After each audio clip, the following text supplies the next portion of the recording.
Episode number हवन 120। कुंड के पास बैठे आदित्य और मनाली को हल्की सी बेचैनी हो रही थी और इसलिए उन लोगों ने एक दूसरे का हाथ पकड़ लिया। आदित्य ने जब मनाली का हाथ पकड़ा तो उसे समझ आया कि वो थोड़ा सा कांप रही है और उसने पहले की तरह ही अपनी ग्रिप उसके हाथ पर टाइट कर ली। फिर उसने देखा कि आसपास मंदिर में आ रहे जितने भी लोग हैं वो एक बार उनकी तरफ देख रहे थे और फिर स्माइल कर रहे थे। आदित्य भी उन्हें स्माइल पास कर रहा था। देविका उनके पीछे बैठी थी और सारी चीजें अपने फोन में रिकॉर्ड कर रही थी। वहीं पर पंडित जी हवन सामग्री को हवन कुंड के अंदर जमाते हुए शादी के विधि विधान की शुरुआत कर रहे थे। फिर उन्होंने साइड में से 2 गेंदे के फूल की माला उठाई और आदित्य और मनाली को देते हुए कहा, अब वर और वधू एक दूसरे को माला पहनाएं। पंडित जी की इतनी बात सुनकर ही आदित्य और मनाली खड़े हो गए। फिर एक दूसरे की तरफ मुंह करके हाथों में माला लिए बस एक दूसरे की आंखों में देखने लगे। आदित्य को मनाली की आंखों में दिख रहा था कि वो इस बात का अटल फैसला कर चुकी है कि अब आदित्य ही उसका जीवन साथी बनेगा। आदित्य को अंदर से बहुत खुशी हो रही थी क्योंकि आखिरकार वो समय आ ही गया था जब मनाली भी हमेशा उसके साथ रहेगी। उसे पता था कि यहां से अगला कदम वो जो भी लेगा वो बस मनाली के लिए और उसके साथ ही होगा। यही बात सोचकर आदित्य ने मनाली के गले में माला को डाल दिया और मनाली ने भी वैसा ही किया। फिर उसके बाद देविका ने उन दोनों का फोटो खींचा और वो वापस अपनी जगह पर बैठ गए। उनके बैठते ही पंडित जी ने मंत्र जाप शुरू किया और फिर वो उन सारे मंत्रों को कहने लगे जो शादी के वक्त कहे जाते हैं। वो आदित्य और मनाली को ये बताने लगे कि उन्हें किस तरीके से भगवान की पूजा करनी है और अग्नि में धूप अर्पण करना है। एक एक करके मनाली और आदित्य उनकी बात आराम से सुनते रहे और वैसा करते गए जैसा पंडित जी कह रहे थे। आधे घंटे बाद पंडित जी ने उन दोनों से कहा, अब वर और वधू फेरे के लिए खड़े हो जाएं और आप इनका गठबंधन कर दीजिए। पंडित जी की इतनी बात सुनते ही आदित्य और मनाली खड़े हुए।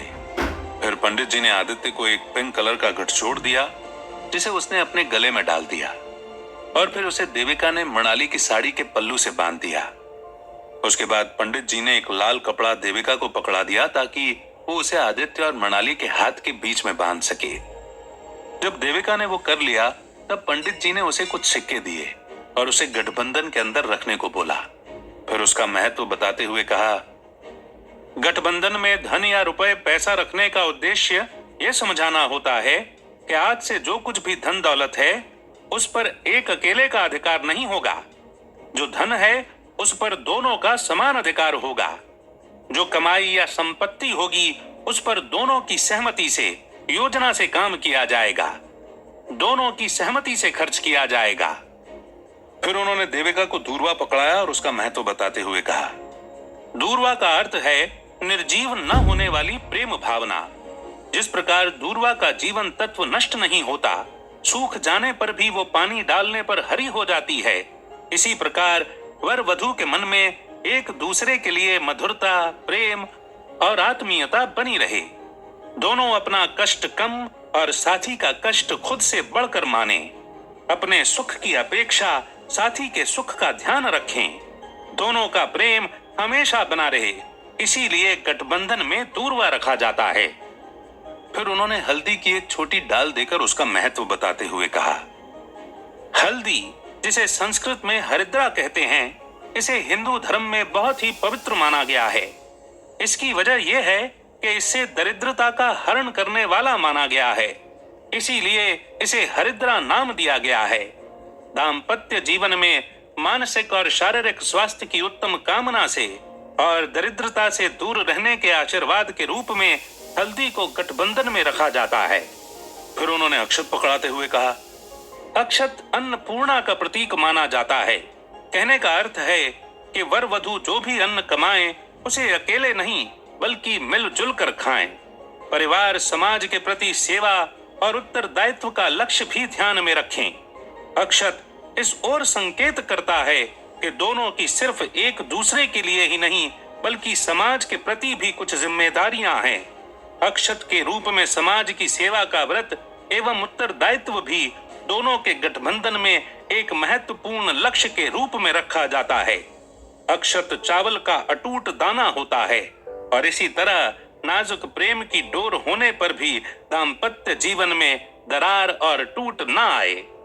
फिर उन्होंने आखिर में फूल पकड़ाते हुए कहा, फूल गठबंधन के साथ बांधने का अर्थ है कि जैसे फूलों की ताजगी और महक बनी रहती है, वैसे ही वर वधू एक दूसरे को सुगंधित बनाने के लिए ही यश फैलाने और प्रशंसा करने के लिए प्रत्येक क्षण तत्पर रहें।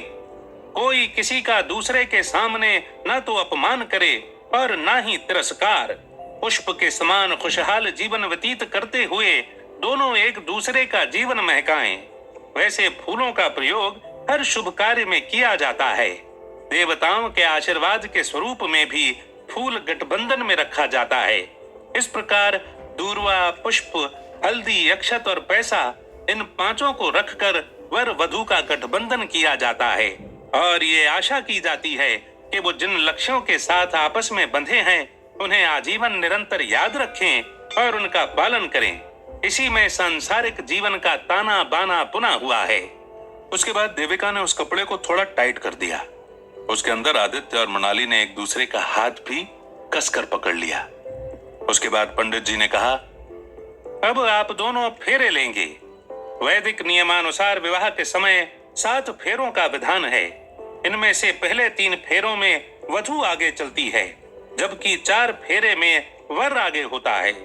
ये फेरे 4 पुरुषार्थी धर्म, अर्थ, काम और मोक्ष के प्रतीक हैं।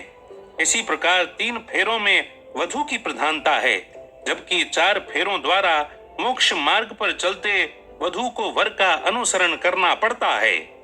इतना कहते ही पंडित जी ने मंत्र जाप फिर से शुरू कर दिया और आदित्य और मनाली हवन कुंड के आसपास फेरे लेने लगे। पहले मनाली आगे थी तो आदित्य के लिए धीरे धीरे चल रही थी और आदित्य स्माइल के साथ उसे फॉलो कर रहा था। उसने अपने हाथ की ग्रिप अच्छे से उसके हाथ पर बना रखी थी। 3 फेरों के बाद जब आदित्य आगे आया तब उसने भी धीरे धीरे चलकर अपने 4 फेरों को पूरा कर लिया। उसके बाद वो रुके और तब पंडित जी ने उन्हें नीचे बैठने को बोला तो वो वापस अपनी अपनी जगह पर बैठ गए। तब पंडित जी ने आगे कहा, अब हम विधि के अनुसार 7 वचन का योग पूरा करेंगे, जिसमें ये वचन वधू अपने वर से मांगती है। शादी से ये 7 वचन वर और वधू दोनों को एक दूसरे के अधिकारों, कर्तव्य और अहमियत के बारे में बताते हैं। तो मैं जैसा कहूंगा आप उस बात को वापस दोहराइएगा। पंडित जी की इतनी बात सुनकर आदित्य ने अपनी गर्दन हिला दी और फिर पंडित जी ने पहला वचन कहते हुए कहा, पहले फेरे में दुल्हन आगे चलती है और अपने होने वाले जीवन साथी से ये वचन मांगती है कि जब भी आप जीवन में कोई तीर्थ यात्रा, हवन, पूजा या अन्य कोई धर्म कार्य करेंगे तो वो आप मुझे अपने साथ रखकर करेंगे। तो मैं आपके वामांग में आना चाहूंगी। इसे अपनी भाषा में दोहराइए। मैं वचन देता हूं कि जीवन में कोई तीर्थ यात्रा, हवन, पूजा या अन्य कोई धर्म कार्य करूंगा तो अपनी पत्नी को हमेशा साथ रखूंगा। आदित्य ने दोहराते हुए कहा और फिर पंडित जी ने दूसरा वचन कहा। दूल्हे से दूसरा वचन दुल्हन लेती है कि मैं जिस तरह से अपने माता पिता का सम्मान करती आई हूं, उसी तरह से आपके माता पिता और परिजनों का सम्मान करूंगी। घर की मर्यादा का ध्यान रखूंगी, लेकिन मेरी ही तरह आप भी मेरे माता पिता का सम्मान करेंगे और घर परिवार को अपना मानेंगे तो मैं आपके बाएं यानी वामांग आना पसंद करूंगी। आदित्य ने इसे भी वैसे ही दोहरा दिया। फिर पंडित जी ने तीसरा वचन कहा।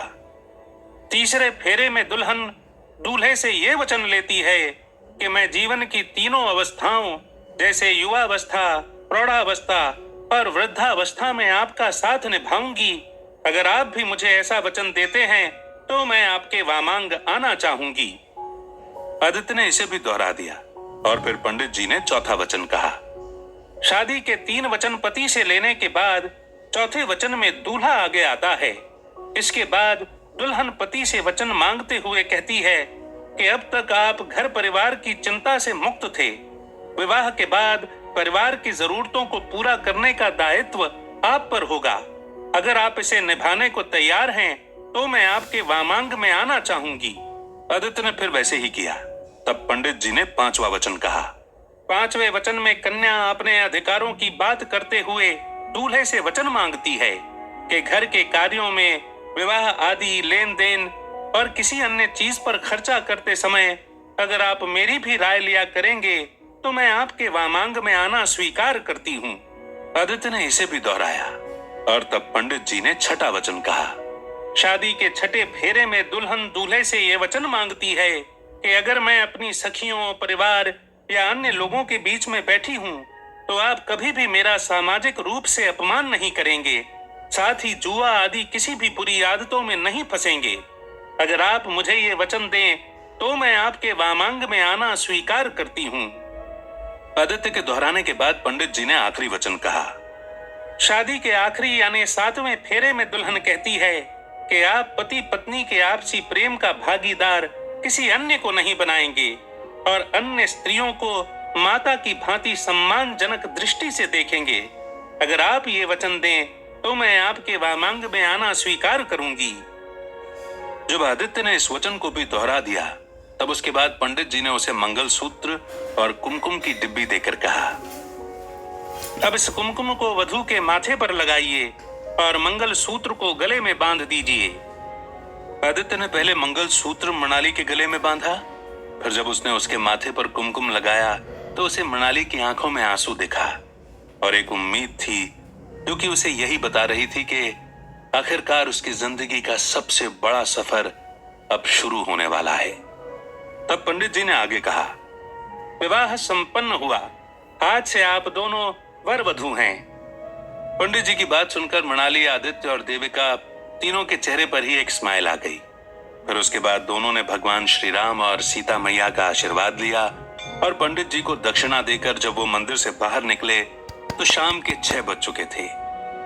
सूरज ढलने को आ गया था और आदित्य और मृणाली बस चुपचाप उस ढलते हुए सूरज को देख रहे थे। तब आदित्य ने मृणाली से कहा, इस ढलते हुए सूरज की तरह ही हमारी पुरानी जिंदगी भी ढल गई है मृणाली। अब जो आ रही है वो एक नई उमंग के साथ नई जिंदगी है। मृणाली ने कुछ नहीं कहा और वो बस आदित्य के कंधे पर सिर टिकाकर सूरज को देखने लगी। Thanks for your